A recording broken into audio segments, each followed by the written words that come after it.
Hello दोस्तों, आप देख रहे हैं एक्सलेंट स्टडी पॉइंट।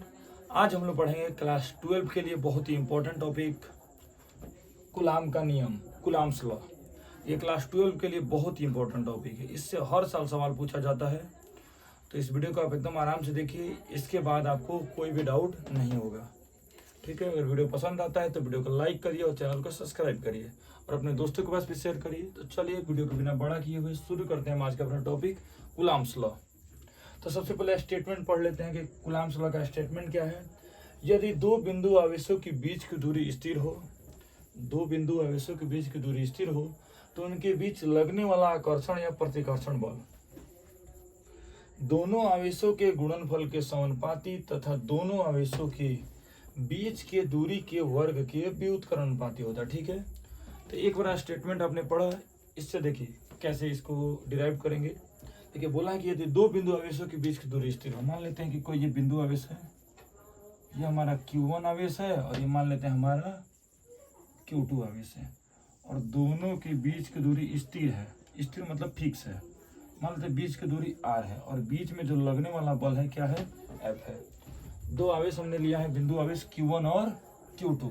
इसमें बोला गया है कि दो बिंदु आवेश और बीच की दूरी क्या हो, स्थिर हो। बीच की दूरी हमने R मान लिया, तो इनके बीच लगने वाला आकर्षण या प्रतिकर्षण बल। आकर्षण या प्रतिकर्षण बल बोलने का मतलब ये है, देखिए हो सकता है कि ये प्लस हो और ये भी प्लस हो सकता है ये माइनस हो और ये भी माइनस हो सकता है एक प्लस एक माइनस हो। और ये आपको पता है कि समान आवेशों के बीच, समान प्रकृति के आवेशों के बीच प्रतिकर्षण बल लगता है और असमान प्रकृति वाले आवेशों के बीच आकर्षण बल लगता है। मतलब प्लस और प्लस के बीच प्रतिकर्षण, माइनस और माइनस के बीच प्रतिकर्षण लगता है और माइनस और प्लस के बीच क्या लगता है, आकर्षण बल लगता है। इसलिए बोला गया कि दोनों आवेशों के बीच लगने वाला आकर्षण या प्रतिकर्षण बल दोनों आवेशों के गुणनफल के समानुपाती हो। देखिए जो बल लगेगा F वो समानुपाती होगा दोनों आवेशों के गुणनफल के। ठीक है, बोला गया है कि दोनों आवेशों के बीच जो आकर्षण और प्रतिकर्षण बल कार्य करेगा वो दोनों आवेशों के गुणनफल के समानुपाती होगा। इसको हमने समीकरण 1 ले लिया।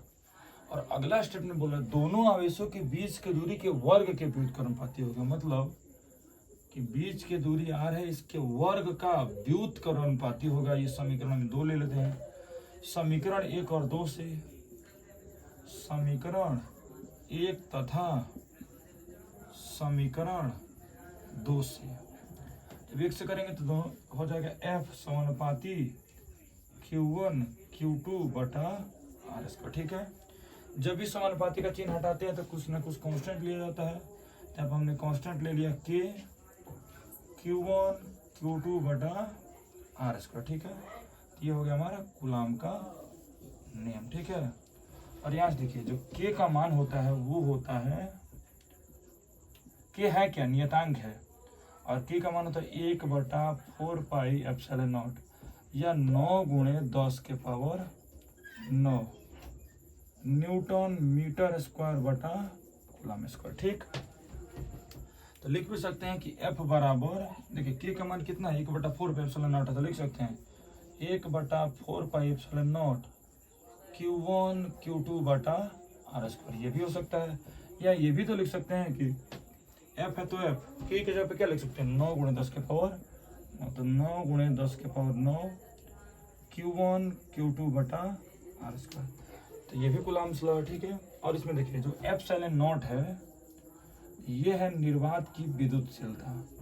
ये क्या है, निर्वात की विद्युतशीलता। देखिए, और एप्सिलॉन नॉट का जो मान होता है 8.854 गुणे 10 के पावर 12 कूलाम स्क्वायर बटा न्यूटन मीटर स्क्वायर या फैराडे मीटर इनवर्स। ठीक, और एप्सिलॉन नॉट है निर्वात की विद्युतशीलता। देखिए तो यह है आपका कूलाम्स लॉ, इसका स्क्रीनशॉट ले लीजिए। ठीक, या रोक के इसको पॉज करके लिख लीजिए। और वीडियो आपको पसंद आता है तो वीडियो को लाइक करिए और चैनल को सब्सक्राइब करिए और अपने दोस्तों के पास भी शेयर करिए।